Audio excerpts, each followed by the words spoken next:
जय हिंद साथियों। स्वागत है आपका जॉब ग्रेड आईएएस पे। मैं हूं नागेंद्र विकल और आज हम लोग ग्रेट बैरियर रीफ की वार्मिंग के बारे में पढ़ेंगे। कैसे ग्लोबल वार्मिंग और पैसिफिक ओशियन की वार्मिंग की वजह से ग्रेट बैरियर रीफ पर निगेटिव प्रभाव पड़ रहा है, उसके बारे में बेसिक जानकारी हम लोग करने वाले हैं। तो चलिए ये शुरू करते हैं। तो ये जो है ग्रेट बैरियर रीफ चर्चा में क्यों है, सबसे पहले ये जान लेते हैं। अभी एक स्टडी में पता चला है कि ग्रेट बैरियर रीफ जो है वो पिछले 400 साल से जो औसत तापमान ग्रेट बैरियर रीफ के आसपास पैसिफिक ओशियन में था, उस पर औसतन 400 साल से जो टेम्परेचर था उससे भी बहुत ज़्यादा टेम्परेचर, अपने हाईएस्ट लेवल पर टेम्परेचर यह पहुंच गया, अपने सबसे उच्चतम स्तर पर यह टेम्परेचर पहुंच गया, जिसे बड़ी मात्रा में कोरल्स का और जो ये प्रवाल भित्तियां हैं, जो कोरल रीफ्स हैं, ये बड़ी मात्रा में मरने लगी हैं। बहुत बड़ी मात्रा में इनका विनाश हो रहा है। अच्छा, ये इससे क्या हो रहा है? कोरल ब्लीचिंग हो रही है। आज जानेंगे कि कोरल ब्लीचिंग क्या होती है, ये कोरल्स क्या होती हैं, ये जो है प्रवाल भित्तियां होती क्या हैं, इन सभी के बारे में जानेंगे। फिलहाल अभी के लिए जान लेते हैं कि ग्रेट बैरियर रीफ कौन सी है। तो देखो भाई, ये ऑस्ट्रेलिया का जो है पूर्वी तट है। उत्तर पूर्वी भाग में ऑस्ट्रेलिया की, ये क्वींसलैंड वाला भाग है, हिस्सा इसका स्टेट है। और ऑस्ट्रेलिया के उत्तर पूर्वी क्षेत्र में यहाँ पर इस प्रशांत महासागर में इस प्रशांत महासागर के इस सागर वाले क्षेत्र को कोरल सी बोलते हैं, कोरल सागर बोलते हैं, प्रवाल सागर बोल देते हैं। और इस क्षेत्र में बड़ी मात्रा में यहाँ पे प्रवाल भित्तियाँ हैं, कोरल रीफ हैं, और यह दुनिया की सबसे बड़ी प्रवाल भित्तियाँ हैं, दुनिया की सबसे बड़ी कोरल रीफ हैं। और ऐसा क्वेश्चन तो जो है तो वो अगर सेंटेंस में दे दे ऐसा कि निम्न कथनों पर विचार कीजिए और दे दे कि ग्रेट बैरियर रीफ दुनिया की सबसे बड़ी प्रवाल भित्तियों की श्रृंखला है, तो बिल्कुल सही है। तो ग्रेट बैरियर रीफ यह जो है प्रशांत महासागर में ऑस्ट्रेलिया के उत्तर पूर्वी तट के पास में अवस्थित यह दुनिया की सबसे बड़ी कोरल रीफ वाली श्रृंखला है। अच्छा, कोरल रीफ में बहुत बड़ी मात्रा में बहुत बड़ी मात्रा में शैवाल होते हैं, और शैवाल या समुद्र में भोजन की उपलब्धता कराते हैं, है ना। इस कारण ये ऑटोट्रोफ से होते हैं, और इस कारण से इस क्षेत्र में बड़ी मात्रा में जीवों की निर्भरता हो जाती है, और यही कारण है कि पूरा रीजन बड़ा बायोडाइवर्सिफाई हो जाता है। यह दुनिया के सबसे अधिकतम जो है जैव विविधता वाले क्षेत्रों में शामिल हो जाता है। अगर पूछे तो दुनिया का सबसे अधिक बायोडाइवर्सिटी वाला क्षेत्र जो है वो इक्वेटोरियल जोन होता है, स्पेशली विषुवत रेखीय क्षेत्र में ब्राजील के आसपास अमेजन नदी घाटी वाला क्षेत्र, ये दुनिया का सबसे अधिक जैव विविधता संपन्न वाला क्षेत्र माना जाता है। दुनिया में अगर उस इक्वेटोरियल जोन के बाद दुनिया में सबसे ज़्यादा अगर कहीं पर जो है जैव विविधता पाई जाती है तो कोरल रीफ के पास में पाई जाती है। प्रवाल भित्तियों की जैव विविधता दुनिया में सबसे ज़्यादा है, और दूसरी सबसे ज़्यादा है समुद्रों में सबसे ज़्यादा है। और अगर यहाँ यह संकटग्रस्त हो रही है तो यह पूरे इन्वायरमेंट को प्रभावित करेगा, पूरे सी बायोम को प्रभावित करेगा, ओशनिक बायोम को प्रभावित करेगा, इसलिए चर्चा में है। आइए जानते हैं। अच्छा, ऑस्ट्रेलिया के मैप को अगर देखें तो ऑस्ट्रेलिया है, इस ऑस्ट्रेलिया का, और ऑस्ट्रेलिया आप जानते हैं कि दुनिया का सबसे छोटा कॉन्टिनेंट है, और साथ ही ऑस्ट्रेलिया को जो है थ्रस्टेड लैंड कहा जाता है, प्यासी भूमि का देश कहा जाता है, और इसी के उत्तर पूर्वी तट के पास में इस वाले क्षेत्र में। अच्छा, ऑस्ट्रेलिया के एक तरफ इंडियन ओशियन है, इधर हिंद महासागर है, और इस तरफ पैसिफिक ओशियन है। नीचे की ओर चले जाएंगे तो साउदर्न ओशियन, सदर्न ओशियन जिसे बोलते हैं आप, अंटार्कटिक के पास वाला ओशियन जो है ये पड़ जाता है। तो तीन ओर से ये 3 महासागरों से घिरा वाला क्षेत्र है। उत्तर पूर्वी वाले क्षेत्र में यहीं पर है हमारी ग्रेट बैरियर रीफ। अच्छा, इतना जानने के बाद हम जानते हैं, थोड़ी सी बात समझ लेते हैं कि वास्तव में बैरियर रीफ, कोरल, इन सब की बात कर रहे हैं, लेकिन वास्तव में ये होती क्या हैं? ये समुद्री जो है प्लैंक्टन्स होते हैं। देखो, समुद्र में जहाँ पर सूर्य का प्रकाश आता है वहाँ पर जो है वनस्पतियाँ और जीव उत्पन्न होते हैं। समुद्र तो औसतन 6000 मीटर तक गहरा है, यानी 6 किलोमीटर तक गहरा है, औसत की बात कर रहे हैं। वैसे तो दुनिया का सबसे डीपेस्ट पॉइंट जो है मैरियाना ट्रेंच 11,000 मीटर नीचे है, लेकिन औसतन 6000 मीटर। लेकिन सूर्य का प्रकाश 200 मीटर की गहराई तक समुद्र में ऊपरी सतह पर जाता है, और जहां तक सूर्य का प्रकाश जाता है उसे जो है फोटिक जोन के नाम से जानते हैं। तो समुद्र में उस क्षेत्र को जहां तक सूर्य का प्रकाश पहुंचता है उसे फोटिक जोन कहते हैं। इसी फोटिक जोन वाले क्षेत्र में एल्गीज का निर्माण होता है, शैवालों की उत्पत्ति होती है, क्योंकि सूर्य का प्रकाश जहां रहेगा वहां समुद्री वनस्पतियों का उत्पन्न होगा। तो इनको प्लैंक्टन्स कहा जाता है। क्या बोलते हैं भाई? इनको बोलते हैं प्लैंक्टन। प्लैंक्टन दो प्रकार के होते हैं, एक होते हैं फाइटोप्लैंक्टन, यानी जो वनस्पतियां होती हैं उन्हें फाइटोप्लैंक्टन, और दूसरे होते हैं जू प्लैंक्टन। समुद्र में प्लैंक्टन्स होते हैं, जहां फोटिक जोन में प्लैंक्टन्स होते हैं, और प्लैंक्टन्स दो प्रकार के होते हैं, एक होते हैं फाइटोप्लैंक्टन्स, एक होते हैं जू प्लैंक्टन। फाइटोप्लैंक्टन में ये वनस्पतियां एल्गीज वगैरह आती हैं, जू प्लैंक्टन में छोटे छोटे कीट और जीव जंतु आते हैं। और ये दोनों मिलकर, अब चूंकि प्लैंक्टन्स जो है, पेड़ पौधे जो हैं वो ऑटोट्रोफ्स होते हैं, स्वपोषी होते हैं, फोटोसिंथेसिस की क्रिया के द्वारा भोजन बनाते हैं, तो भोजन हेतु, भोजन की प्राप्ति के लिए ये जो जीव हैं जो प्लैंक्टन्स इन पर निर्भर होते हैं। और ऐसा ही, और ये क्या होता है, एक दूसरे से सहजीवी संबंध बना लेते हैं, इसी को बोलते हैं सिम्बियोटिक रिलेशन। इसको बोला जाता है सिम्बियोटिक रिलेशन बोला जाता है। सिम्बियोटिक रिलेशन बनाकर और विभिन्न प्रकार से ये सर्वाइव करते हैं, एक जो है खाद्य श्रृंखला का निर्माण करते हैं। ऐसे ही क्रम में यहीं पर एल्गीज पाए जाते हैं। एल्गीज क्या है? ये समुद्री वनस्पतियां हैं जिनको हम शैवाल बोलते हैं, एल्गीज होते हैं। इन एल्गीज पर आत्मनिर्भर, मतलब ये आत्मनिर्भर होते हैं क्योंकि ये अपना भोजन स्वयं बनाते हैं, ऑटोट्रोफ्स होते हैं। तो इनको भोजन चाहिए कहाँ से? इनको भोजन के रूप में ग्रहण करते हैं कोरल। कोरल ये कीट होते हैं, कोरल ये प्रवाल होते हैं, और ये इनको भोजन चाहिए। लेकिन एक बात और है, एल्गीज को फोटोसिंथेसिस की प्रोसेस के लिए, भोजन बनाने के लिए उनको कुछ रॉ मटेरियल चाहिए। तो उनको चाहिए मैग्नीशियम, कैल्शियम, आयरन, ये सभी तत्व चाहिए। और सामान्य रूप से अगर कोई पौधा होता है तो उसकी जड़ें समुद्र में होती हैं, और मिट्टी में होती है, तो वो वहाँ से मिनरल्स की प्राप्ति कर लेता है। पर समुद्र में है, समुद्र तो बहुत गहरा है, तो ये जो एल्गीज हैं वो प्रवालों से, कोरल से भोजन की प्राप्ति करते हैं। इनसे ये जो है खाना प्राप्त करते हैं, तो भोजन प्राप्त करते हैं। तो दोनों एक दूसरे को पर निर्भर हो जाते हैं। एल्गीज को मिनरल की प्राप्ति होती है कोरल से, और जब उसके बाद फोटोसिंथेसिस की प्रक्रिया के द्वारा एल्गीज भोजन बना लेते हैं। जब भोजन बन जाता है तो एल्गीज को तो ऊर्जा मिलती ही है, कोरल जो है इनसे ऊर्जा की प्राप्ति कर लेते हैं, इनसे भोजन की प्राप्ति कर लेते हैं। तो मान लेते हैं ये कोरल है, मान लेते हैं ये कोई कोरल कीट है, और इस कीट पर एल्गीज आ जाएं, एल्गीज आकर और इसके चारों तरफ ऐसे ऐसे बैठ जाएं, और इस पे वेन्स अपनी धंसा लें, और इनके शरीर से जो है मिनरल्स की प्राप्ति करें, तो ये जो है कलरफुल दिखने लगेंगे।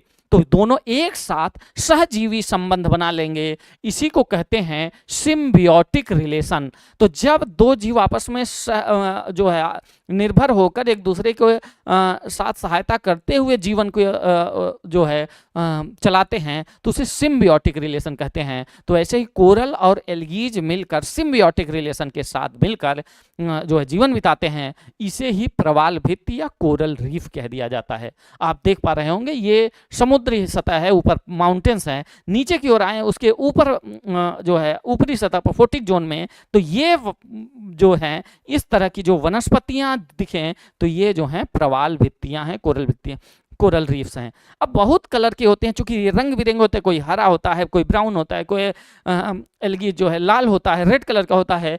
तो और ये जो कोरल्स होते हैं ये वाइट कलर के होते हैं, तो इनके चारों तरफ से रंग बिरंगे हरे, लाल, भूरे ये इसके ऊपर जमा हो जाते हैं, तो बड़ा ये कलरफुल जो है पूरा क्षेत्र बन जाता है। यही कारण है कि ग्रेट बैरियर रीफ को जो है गार्डन ऑफ ओशियन कहा जाता है, महासागरों का बगीचा कहा जाता है।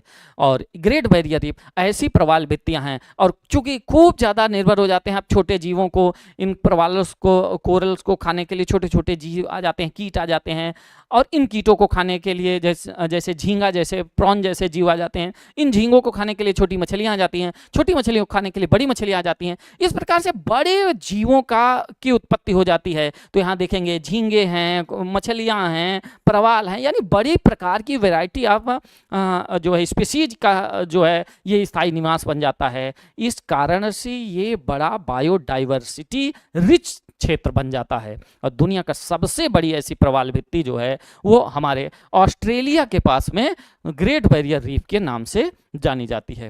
उम्मीद है इतनी बात समझ में आई होगी कोरल रीफ है क्या। अब यही संकटग्रस्त हो जा रही है। अच्छा, ये जो प्रवाल भित्तियां जो उत्पन्न होती हैं, इनके विकास के लिए, इन कोरल रीफ के विकास के लिए जो तापमान चाहिए वह 20 से 21 डिग्री सेंटीग्रेड तापमान चाहिए। यानी समुद्र के जल का तापमान जब 20 से 21 डिग्री सेंटीग्रेड के आसपास रहेगा तभी प्रवाल भित्तियों का, कोरल रीफ का, एल्गीज का, शैवालों का विकास होगा। शैवाल रहेंगे तभी। अच्छा, जब कोरल और एल्गी दोनों हैं, इसमें से कोई भी एक खत्म हो जाएगा तो दूसरा सरवाइव नहीं कर पाएगा, दूसरा भी मर जाएगा। यही कारण है कि ये दोनों साथ साथ ही रहेंगे, क्योंकि अगर मान लीजिए कोरल हट गया, कोरल मर गया तो इसे मिनरल नहीं मिलेंगे तो ये भोजन नहीं बना पाएगा। और अगर ये हट गया, एल्गीज मिल गया, हट गया तो ये भोजन इसको उपलब्धता ही नहीं हो पाएगी। यानी दोनों निर्भर होते हैं। अच्छा, जो प्रवाल भित्तियां होती हैं, एल्गीज में विशेष प्रकार से जूजेंथिली